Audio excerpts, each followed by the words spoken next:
Após o relato da doença de Constantino e de sua cura por intervenção do Papa Silvestre I, aparece a decisão de Constantino de conferir ao representante de Cristo o poder, indicado como Principatus Potestas, e de elevar a sede de São Pedro acima do trono terreno, conferindo-lhe dignidade e honra imperial. Por meio desse édito, a Igreja teria recebido do imperador Constantino o status de Estado religioso autônomo, cujo fundador era o próprio Jesus Cristo, imperador do céu que governaria por meio do Papa. Portanto, segundo tal édito, a coroa imperial pertenceria ao Papa que, todavia, não desejando ser coroado, permitiria seu uso a Constantino. O Papa Adriano I, de fato sob as ameaças de invasão do rei lombardo Desidério, dirigiu-se ao rei Carlos Magno, que reinou de 742 a 814. Com Adriano I, o papado adquiriu características políticas mais acentuadas, que passaram a sufocar os elementos espirituais originais desta instituição religiosa.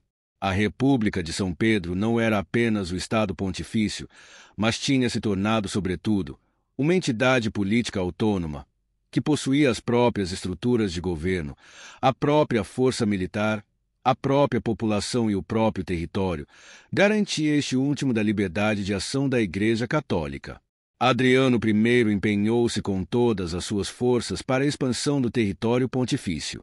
Pediu ajuda a Carlos Magno para poder reaver os territórios ocupados pelo rei lombardo Desidério. Em setembro de 773, Carlos Magno enviou seu exército até Turim, onde Desidério estava acampado. Este não conseguiu opor resistência e se retirou na fortaleza de Pávia, capital do reino dos Lombardos, que foi circundada pelo exército francês.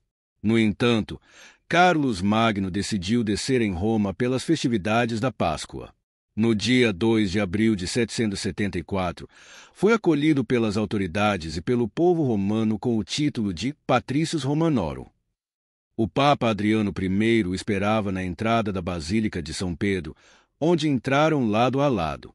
No dia 6 de abril, ocorreu a assinatura da doação de Carlos Magno, documento que se perdeu, onde o rei Franco concedia a soberania papal sobre quase toda a Itália. No Concílio de Nicéia II, em 787 d.C., a veneração dos santos e a crença na sua intercessão foram reconfirmadas, que defendeu a veneração de ícones e imagens dos santos. Com Adriano I, Roma começou a assumir a imagem de cidade cristã, tendo ele se ocupado em melhorar as condições sociais do Ducado Romano. Enriqueceu Roma com muitas obras de arte, restaurou os antigos aquedutos, renovou os muros que fortificaram a cidade e reestruturou as margens do rio Tibre após a inundação de 791. Ele instituiu um refeitório para os pobres com os produtos provenientes da sua fazenda de Capracorum, propriedade de família. Seu pontificado durou 23 anos. Morreu no dia 25 de dezembro do ano de 795. As Cruzadas foram uma série de expedições militares realizadas entre os séculos XI e XIII, com o objetivo principal de recuperar Jerusalém e outros territórios sagrados do controle muçulmano. A primeira cruzada foi convocada pelo Papa Urbano II, que reinou entre os anos de 1096 a 1099 d.C., a segunda cruzada convocada pelo Papa Eugênio III, a terceira cruzada pelo Papa Gregório VIII, a quarta cruzada foi convocada pelo Inocêncio II, a quinta foi convocada pelo Papa Inocêncio III, e continuada por Papa Honório III, a sexta cruzada foi convocada pelo Papa Gregório IX, a sétima cruzada foi convocada pelo Papa Inocêncio IV, a oitava cruzada foi convocada em 1270 d.C. pelo Papa Clemente IV. As cruzadas foram motivadas por uma combinação de fatores religiosos, políticos e econômicos, incluindo o desejo de controlar territórios sagrados, expandir a influência cristã e obter riquezas e terras. A Inquisição foi um conjunto de instituições dentro da Igreja Católica Romana que visavam combater a heresia. Ela começou no século XII, por volta de 1184, com a Inquisição medieval.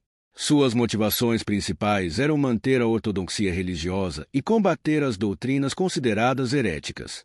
As vítimas da Inquisição incluíam principalmente hereges, mas também protestantes, judeus, muçulmanos, cientistas e outros grupos que eram vistos como uma ameaça à doutrina da Igreja.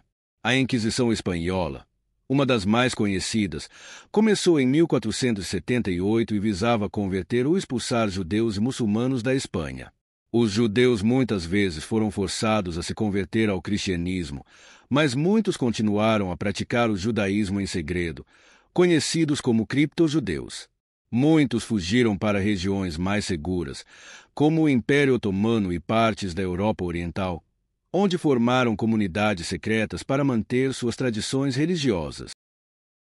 Os protestantes, por sua vez, também fugiram para áreas onde a Inquisição não tinha poder, como a Alemanha e a Suíça, e posteriormente para as colônias da América do Norte, vindo a formar os Estados Unidos, uma nação sem rei e uma igreja sem papa. Líderes protestantes escreveram extensivamente contra a Inquisição, espalhando suas ideias e criticando a Igreja Católica. Eles formaram comunidades independentes e, em alguns casos, resistiram através de conflitos armados, como nas guerras de religião na França. A Inquisição durou vários séculos, com diferentes fases e intensidades, até ser oficialmente abolida no século XIX. A Inquisição Espanhola, por exemplo, foi abolida em 1834.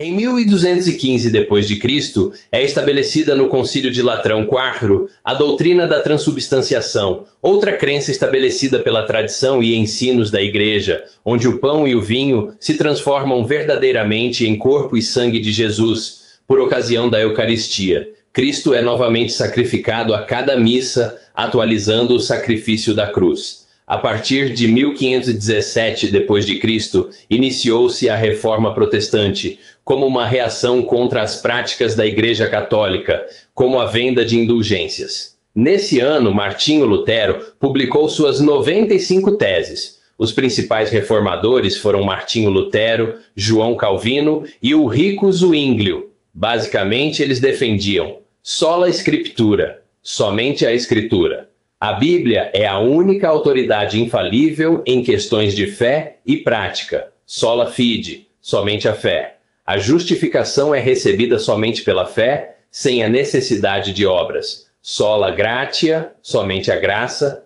A salvação é um dom gratuito de Deus concedido pela sua graça, não pelos méritos humanos. Solus Christus, somente Cristo. Jesus Cristo é o único mediador entre Deus e os homens, e a salvação é alcançada somente através dele. Soli Deo glória, glória somente a Deus. Toda a glória é devida somente a Deus, tanto na salvação quanto em todos os aspectos da vida. Esses princípios foram fundamentais para a teologia protestante e são uma parte fundamental na história da Igreja cristã. Já em 1566, após o Concílio de Trento, foi publicado o Catecismo Romano, com uma versão reformulada dos 10 Mandamentos, que segue a tradição e os ensinamentos da Igreja. O segundo mandamento original foi omitido. O terceiro mandamento passou a ser o segundo e quarto mandamento foi movido para o terceiro lugar e modificado para guardar domingos e festas. O quinto mandamento, que ordena honrar pai e mãe, se tornou o quarto mandamento. Na segunda tábua da lei de Deus, consequentemente, todos os mandamentos foram movidos de seu lugar original. E para se completar o número de 10 mandamentos, o 10º mandamento foi dividido em 2, se tornando o 9º e o 10º.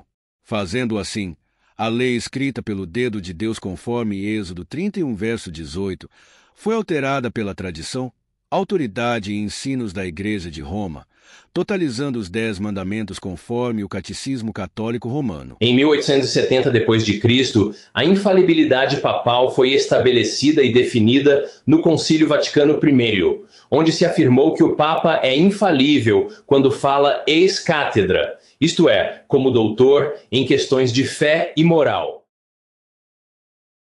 Os estados papais, estados pontifícios, estados da Igreja ou patrimônio de São Pedro eram formados por um aglomerado de territórios, basicamente no centro da Península Itálica, que se mantiveram como um estado independente entre os anos de 756 e 1870. sob a direta autoridade civil dos papas, cuja capital era Roma. Em 1796, as tropas republicanas francesas, sob o comando de Napoleão Bonaparte, invadiram a Itália e derrotaram as tropas papais. Os franceses ocuparam Ancona e Loreto. Pio VI processou a paz que foi concedida em Tolentino em 19 de fevereiro de 1797, mas em 28 de dezembro de 1797, em uma revolta atribuída pelas forças papais a alguns revolucionários italianos e franceses, o popular general de brigada, Maturin, Léonard Dufault, que havia ido a Roma com José Bonaparte, como parte da embaixada francesa, foi morto, e um novo pretexto foi fornecido para a invasão. O general Berthier marchou para Roma, entrou sem oposição em 10 de fevereiro de 1798 e, proclamando uma República Romana, exigiu do Papa a renúncia à sua autoridade temporal. Em 15 de fevereiro de 1798, foi declarado o fim do poder temporal do Papa Pio VI e foi proclamada a República Romana. Poucos dias depois, em 20 de fevereiro, o Papa foi expulso da cidade. Morreu no exílio na França no ano seguinte. Na história dos estados pontifícios ou papais, precisamos reconhecer que os papas se tornaram governantes absolutistas, e como monarcas foram e são coroados como reis. Em 1800, Pio VII foi coroado na igreja do Mosteiro Beneditino de São Jorge, em Veneza. Os papas Leão XIII e Bento XV foram coroados na Capela Sistina. Pio XI foi coroado na frente do altar-mor da Basílica de São Pedro. Já os papas Pio IX, Pio XII, João XXIII e Paulo VI foram todos coroados no balcão principal da Basílica de São Pedro, para que a multidão da Praça de São Pedro pudesse visualizar a cerimônia. A primeira coroação a ser filmada e transmitida por rádio foi a de Pio XII, que durou 6 horas e contou com a presença de diversos reis, príncipes e chefes de Estado.